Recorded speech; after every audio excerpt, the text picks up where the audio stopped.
Here are a few of the strangest places people have found money. Number 9. Ninja Burglar. Matthew Emanuel found a strange random box in his backyard in Staten Island, New York. At first, it seemed like an electrical box full of wires, but it was something else. It turned out to be a safe that was filled with thousands of dollars in cash, as well as bags of different types of jewelry as well. Emanuel had wondered for years if the big piece of metal that stuck out in his backyard was something that was actually worth his attention. It wasn't until a deer ate most of the leaves off the trees that surrounded the back of his house, taking away the much-needed privacy. Emanuel hired a landscaper to plant some bamboo to regain the privacy. But the box was in the way, so something finally had to be done about the box.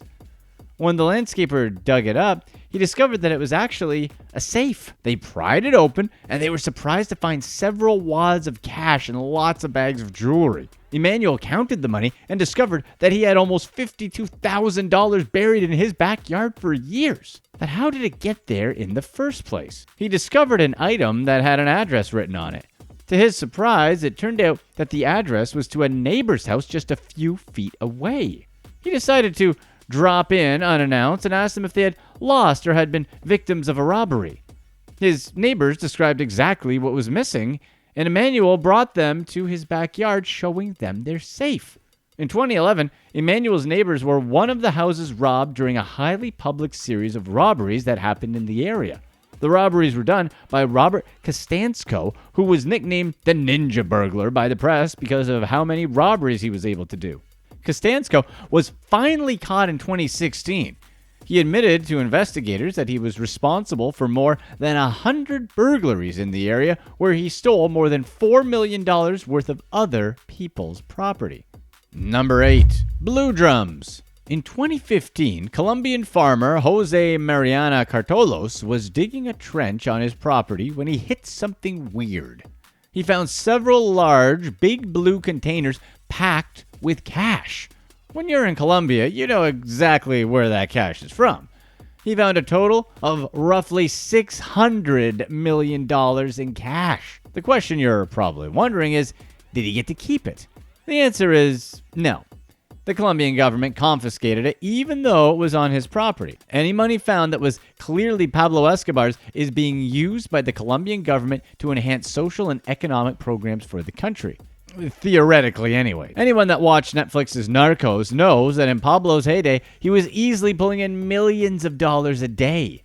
Supposedly, it was as much as $70 million per day. At one point in time, supposedly, a fifth of all $100 bills in existence were buried in Colombia. All that money had to go somewhere, so Escobar simply just buried a ton of money all over Colombia, whether he owned the land or not. Cartolos' family has owned the land where he found Pablo's money for almost 200 years. To this day, the Colombian government is still trying to find the hidden cash to Pablo's empire, because there wasn't exactly a treasure map that Pablo left for anyone. Number 7. Valuable cans. In 2008, Arizona couple Serena Jennings and Clinton McCallum were in for a shock of a lifetime. They discovered $500,000 cash hidden inside their kitchen and bathroom walls. Technically, they weren't the ones who found it. The contractor they had hired to do some remodeling in their house found the different cans of cash hidden throughout their home. The company owner actually tried to keep the cash. He didn't want to tell the homeowners, but his employee had already told the homeowners about finding the cash. Jennings and McCallum wanted to keep the money themselves, of course, and that's how the dispute began on who should keep the money. Police eventually got involved, and then they seized the money.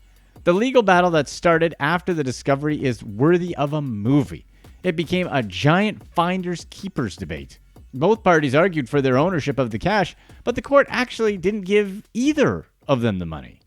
That's because during their investigation, they found a third party involved and ruled in favor of them.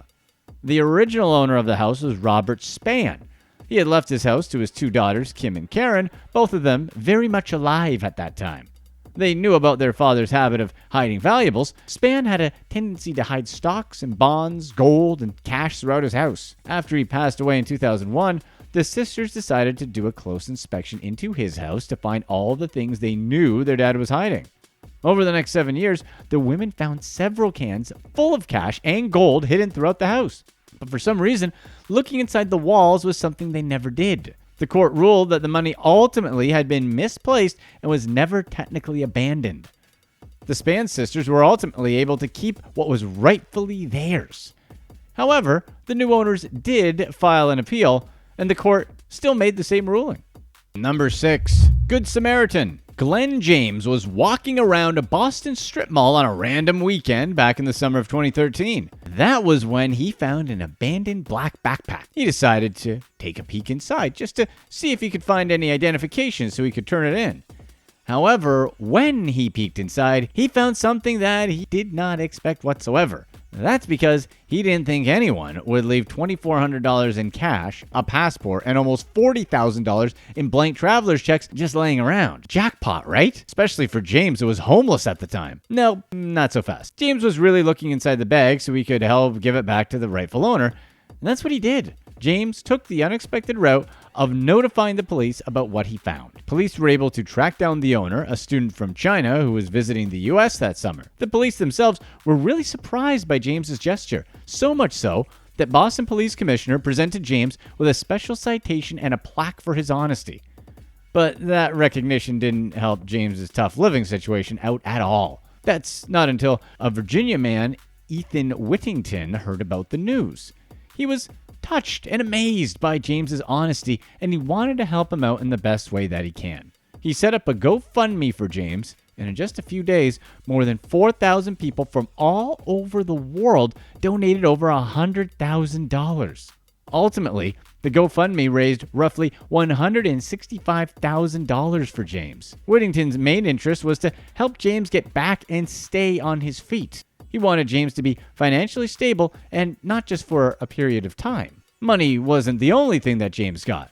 Other people donated things such as free dental care and free counseling to help him to find and keep a job. Number 5. Percentage rules. Some people resort to pretty extreme ideas to make sure they're putting money in a safe place. One man from Sydney, Australia was exactly like that. He wanted to keep his money as safe as possible. So he decided to put it in the safest place he knew, which was the oven. What happened next was so embarrassing to him, he didn't want to be identified by the press. In July of 2012, the Australian man sold his beloved Toyota Supra for the equivalent of $15,000. He was planning on using the money to pay off his mortgage, so he wanted to keep the money as safe as possible before he went to the bank. That's when he got the not so bright idea of putting the money in his oven. He thought it would be fine because he never used the oven, and he never saw his wife using it either. But surprise, his wife did use the oven, although rarely. His wife randomly decided to cook some chicken nuggets in the oven that exact day he had put the money in there. She was preheating the oven, and that's when the oven started smoking excessively. Since Australian currency is made of plastic, the bills melted together in a colorful, gooey mess. Although this easily could have been a sad story, his bank was willing to replace the burnt money. What he had left in the bills met the requirements of the Reserve Bank of Australia on damaged and incomplete banknotes. The rules are, if less than 20% of a banknote is missing, the full face value on the note is paid out. However, if it's between 20 to 80% of the note missing, the value is paid in portion with the percentage remaining. If more than 80% of the note is missing, nothing is paid out at all. Although this man's bills were burnt, luckily for him, the bills were still more than 80% intact. Number 4. Midas Touch. Walter Samasco believed in gold. When his house was being cleared for sale after he passed away, Carson City Police in Nevada were extremely surprised to find millions of dollars worth of gold bars and coins in a very normal-looking house. Maybe even more surprising is the fact that Samasco passed away with just $200 in his bank account. No one had any clue that he was actually rich. Samasco was known to be quite a homebody who didn't go out much. It took around a month for neighbors to notice that they hadn't seen him for quite some time. And that's when they decided to notify the police, who discovered that Samasco had passed because of a heart attack. As his house was being cleared for sale, that's when officials found dozens of gold bars and coins. The gold coins were dated from the mid-1800s from places all over the world. The combined value of the gold bars and coins amounted to around $7.4 million. But why didn't he do anything with them, or what was the reason to just have them around? Apparently, Samasco seemed to be a bit of a conspiracy theorist. He had no belief in the government, and he supposedly also avoided doctors because he didn't believe in modern medicine. The gold wasn't his only investment, though. Even though he had just $200 in his bank account, he had over $165,000 in stock accounts and an additional $12,000 cash in the house. So who ultimately got the money? His first cousin, Arlene Mangdans, a substitute teacher from California, was found to be the only heir of the fortune. Number 3, the wrong fit. In 2013, Rabbi Noah Muroff from New Haven, Connecticut, bought a desk on Craigslist for $150. He and his wife loaded the desk into their minivan and drove home. However, they couldn't get the desk inside a narrow doorway for the room they wanted their new desk in.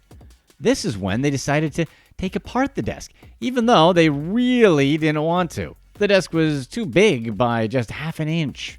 But they went ahead and did it anyway. When they took off the 2 filing cabinets that were attached to the desk, they unexpectedly discovered a plastic bag. The plastic bag was tucked away behind one of the drawers, and it was totally inaccessible unless the desk was taken apart. Inside the bag were a bunch of bills that added up to $98,000. Muroff and his wife decided to call back the lady they bought the desk from and tell her about what they had found. She was shocked that they called to try to return her cash. It turns out the money was an inheritance that she had tucked away in the desk, but she had simply completely forgotten about. Muroff and his wife drove to give the lady her money back, but not without taking their 4 kids with them so they could learn an important lesson. Although the Muroffs were adamant about not receiving any type of reward, the woman decided to give back their $150 they paid for the desk in return. Number 2, covert operations. In Lagos, one of the largest cities in Nigeria, the director of the National Intelligence Agency, Aoki, was found with $43.5 million in cash in an apartment his wife owned. The cash was sealed in plastic and was hidden in filing cabinets and behind hidden panels. Nigerian President Muhammadu Buhari ordered a detailed investigation since he was elected because of his promise to clean up government corruption.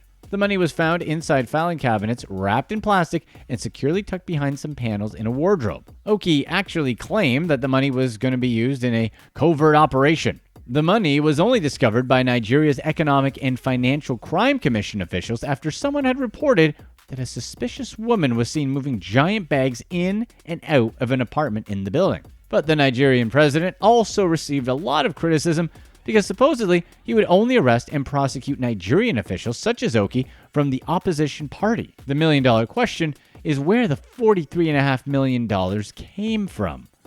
And how was Oki's wife able to get over $1.5 million to buy the apartment in cash as records had shown? Oki was ultimately fired after it was discovered that his wife had bought the apartment using government funds that Oki had access to. Do you know if Oki was ever found guilty for stealing? Number 1, false bottoms. Smuggling a lot of money is hard. And it's especially hard to smuggle almost 150,000 euros in cash in shoes. That's exactly what one unidentified Dutch woman did in Colombia. Back in 2016, Colombian custom officials discovered a Dutch woman was carrying around 150,000 euros in 4 different pair of high platform shoes. Each shoe had a double bottom and a high platform. That's where she inserted the euros in 500 euro notes. She was also carrying 6,000 euros in her handbag. She might have gotten away with her smuggling, but it was only because of her suspicious behavior that agents decided to pick her out for a random search as part of an anti-money laundering prevention program in Colombian airports. Here's what's next.